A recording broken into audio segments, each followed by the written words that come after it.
বলা হচ্ছে আমার নাকি 9 কোটি মেট্রিক টন আমাকে চাল আমদানি করতে হবে। কিসের ভিত্তিতে বলছেন? আপনি তো জানেন না আপনার জনসংখ্যা কি 17 কোটি, 21 কোটি না 22 কোটি? আপনি জানছেন না যে আসলে আপনার মাথাপিছু আয় $3000 বলা হচ্ছে, আসলে কি এটা $1500 বেশি? আমরা বলা হচ্ছে যে আমাদের অর্থনীতির সাইজ হচ্ছে 400-450 বিলিয়ন ডলার, আসলে কি তাই? অনেকে বলছে এটা 300 বিলিয়ন ডলারের বেশি হবে না। কোনটা সত্য? অতএব এক্সপোর্টের ব্যাপারে, রেভিনিউ কালেকশনের ব্যাপারে বাংলাদেশ ব্যাংকের তথ্য, তারপরে এলসি খোলার তথ্য এবং এনবিআরের তথ্য মিলছে না। তাহলে আসলে আমার কয় টাকা আয় হচ্ছে, কয় টাকা ব্যয় হচ্ছে, এই তথ্যটাও তো আপনি সংশোধন করেন নাই। অতএব এই বিষয়ে আমি অন্তর্বর্তীকালীন সরকারকে বলছি যে ফ্যাসিবাদে আমলের যে মিথ্যাচারের গালগপ্পওয়ালা তথ্য পরিসংখ্যান দিয়ে বারবার জাতিকে ধোঁকা দেওয়া হয়েছে, সেই তথ্য সংশোধন না করে যেই বাজেট আপনি প্রস্তাব করছেন, এই বাজেটটা আখেরে জনগণের জন্য কল্যাণকর হবে না বলে আমরা বোধ করছি। এরপরে হচ্ছে যে আপনার আরেকটা বড় দিক যেটা বাজেটে, আগামী বছর আপনারা জানেন যে আওয়ামী লীগ আমলে করা যে বাংলাদেশে স্বল্পোন্নত দেশের তালিকা থেকে এটা মধ্যম আয়ের দেশে উন্নীত করা হবে। একইভাবে আমরা বলছি যে এই এলডিসি গ্র্যাজুয়েশনের প্ল্যানটা সুইসাইডাল হবে, আত্মঘাতী হবে। কারণ সিম্পলি আমার রাষ্ট্র, আমার প্রতিষ্ঠান, আমার যে তথ্য প্রযুক্তি ব্যবহারের যে হার, আমার ইন্টারনেট, আমার জনশক্তি, আমার জনবলের যে দক্ষতা, এর কোনোটা এই প্রস্তুতি আমাদের নাই যে আমরা একটা মধ্যম আয়ের দেশ হইতে পারবো। এটা একটা মিথ্যা গল্পচার।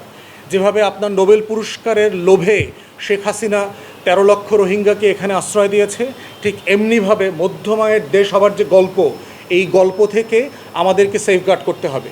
কারণ মধ্যম আয়ের দেশ হওয়াটা একটা যৌক্তিক জায়গায়, যে জায়গাটাতে হচ্ছে বিদেশি বিনিয়োগ বাংলাদেশে আসছে।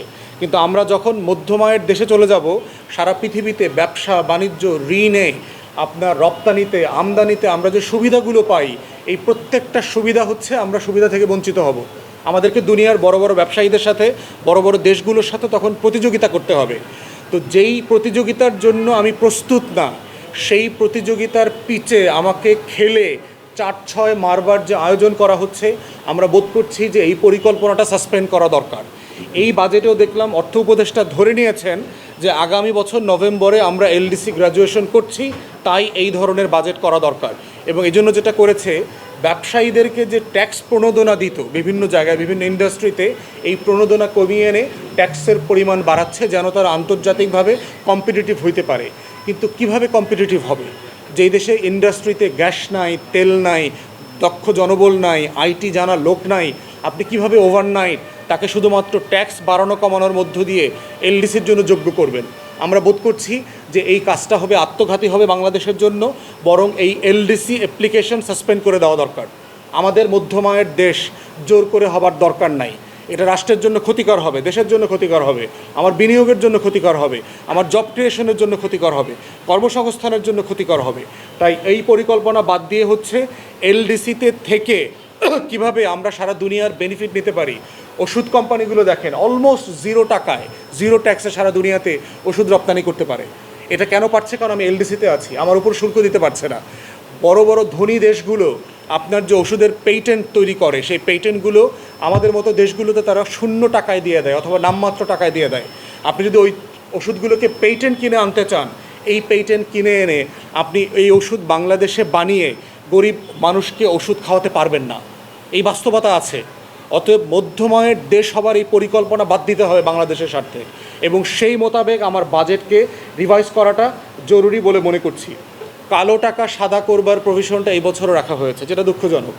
জিনিসটা হচ্ছে বেশ অনৈতিক একটা কাজ, এবং পূর্বতন যে অভিজ্ঞতাগুলো আমরা দেখেছি, সেখানে কালো টাকা সাদা করবার প্রভিশনে আপনার খুব বেশি টাকা বাংলাদেশে আসে নাই। বরং এই আওয়ামী লীগের পাচারের টাকা অন্য দলের ব্যানারে বাংলাদেশে এসে হালাল হওয়ার একটা প্রক্রিয়ার সম্ভাবনা এখানে আছে। অতএব সেইটা দেশের জন্য ভালো হবে না। বরং হচ্ছে টাকা পাচার রোধ করা বন্ধ করা দরকার। ঋণ খেলাপিদের কাছ থেকে টাকা আদায় করার ব্যবস্থা করা দরকার। সিরিয়াসলি যারা জেনুইন ব্যবসায়ী তাদেরকে আপনি রেয়াত দেন, সুবিধা দেন, সুযোগ করে দেন। কিন্তু যারা প্রফেশনালি ব্যাংকের টাকা লুট করে, প্রফেশনাল ঋণ খেলাপি, তাদের ব্যাপারে সিরিয়াসলি মেজার নেওয়া দরকার, সিরিয়াসলি বন্দোবস্ত করা দরকার, যেন এইটা দৃষ্টান্ত হয়ে থাকে অন্য ব্যবসায়ীদের জন্য। কিন্তু যারা করতে চায়, জেনুইন উদ্যোক্তা আছে, তাদের পাশে যেন রাষ্ট্র দাঁড়ায়, সেটা আমরা চাই। এরপরে হচ্ছে সব মিলিয়ে আমাদের বক্তব্য হচ্ছে যে বাজেট নিয়ে সিরিয়াসলি রাজনৈতিক দল এবং অংশীজনের সাথে আমাদের আকাঙ্ক্ষা যেখানে আছে সেটা নিয়ে কথা বলা দরকার। গণ অভ্যুত্থানের অনেক অংশীজন রাজনৈতিক দল ছাড়াও গণ অভ্যুত্থানে শত শত শহীদ পরিবার আছে, হাজার হাজার আহত যে যোদ্ধা আছে। এখানে আজকে আমাদের এই হলরুমে একজন আহত যোদ্ধা আছে যিনি মাত্র কয়েকদিন আগে আপনার বিদেশ থেকে চিকিৎসা নিয়ে আসছেন। এই মানুষগুলোর মতামত নেওয়া দরকার, কারণ তারা বয়সে তরুণ, তাদের স্বপ্নের বাংলাদেশ 2কে তারা কিভাবে দেখতে চায় সেই আকাঙ্ক্ষাটা অর্থ উপদেষ্টা থেকে শুরু করে এনবিআর এবং বাংলাদেশ ব্যাংকের গভর্নরকে শুনতে হবে। কারণ এটা অঙ্কের হিসাব না, মানুষের জীবনটা শুধু 100-200 টাকা শতাংশের জীবন না। এই জীবনের ভিতরে স্বপ্ন আছে, আকাঙ্ক্ষা আছে।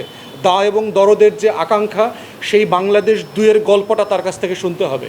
তখনই শুধু এই বাজেটটা আমাদের সবার হবে, মানুষের হবে, 24-এর গণ অভ্যুত্থানের হবে। এবং সেই বাজেটটাই আমরা আগামী দিনে আলাপ আলোচনা, তর্ক বিতর্ক এবং পরামর্শের মধ্য দিয়ে অন্তর্বর্তীকালীন সরকার সবাইকে নিয়ে করবেন, এমনটা আশা করছি।